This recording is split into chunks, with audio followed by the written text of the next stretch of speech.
Pogi!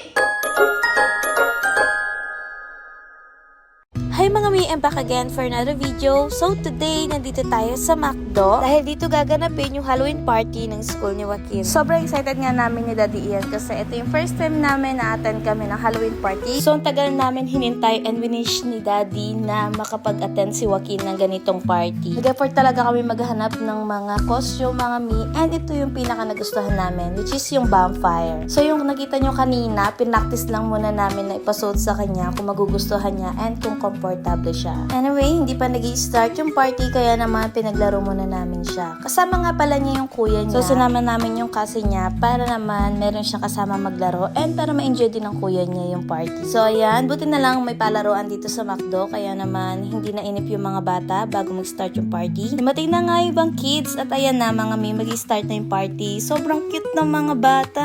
Ang ganda and the best lahat ng mga costume nila mga mi. Sobrang happy naman namin ni Daddy Ian kasi kahit pa paano nakikipag-cooperate si Joaquin and nag-i-enjoy siya sa party. At dahil nga napagod yung bata kakalaro, ayan at binilhan na muna siya ng daddy ng kanyang ice cream. Kita nyo naman mga mi, sobrang pawis niya pero ayan, ang cute-cute pa rin, diba? Wala na nga pala ako maisip kung ano ilalagay sa kanya kaya naman yung lipstick ko, nilagay ko na lang dyan at kinalat-kalat mga mi. Cute pa rin naman, diba? Ayan na nga mga mi at tumating na ang mga mascot. Sobrang tuwang-tuwa yung mga bata, nag-enjoy sila kasi meron silang nakitang mascot. Ang cute nga ng ganitong party ng mga mi, yung pupunta sila sa McDo which is yung favorite food nila tapos may ganitong klaseng party. Kinarig nyo pala mga mi, si Joaquin yun, maglalaro siya. So yun na nga mga mi, sumali na nga si Joaquin sa party, nakisayaw-sayaw na siya, yan darating na siya dito. Sobrang happy namin ni Daddy Ian dito kasi nagipag-participate talaga siya at nakilaro-laro and sayaw. Anyway mga mi, itong party na to is yung party nila sa kanyang playgroup. Dahil 3 years old pa lang naman si Joaquin, kaya pinag-playgroup muna namin siya. Ano nga pala, bago ko makalimutan, sinama din namin yung isa niyang cousin dito, which is si Ate Maylie. So pinag-participate na rin namin siya, pinag-costume namin siya, para naman mag-enjoy din siya, kasi hindi pa siya nagpe-playgroup dito eh. So yan mga mi, si Joaquin, meron pa sa sariling mundo dyan, pero sabi ko, tara puntahan namin yung mascot para naman makita niya. Grabe no, sa ng party ng mga bata ngayon, meron na silang pa-costume party. Matagal naman na tong gatong klaseng party, pero dahil first time din namin to ni Daddy Ian, kaya naman sobrang nag-i-enjoy kami. So ayan, binuhat na siya ng daddy niya para naman mahawakan and makita niya yung mascot. Kaso nga lang, natatakot pa siya. Ayan naman mga mi, at mag-picture-picture muna kami dyan.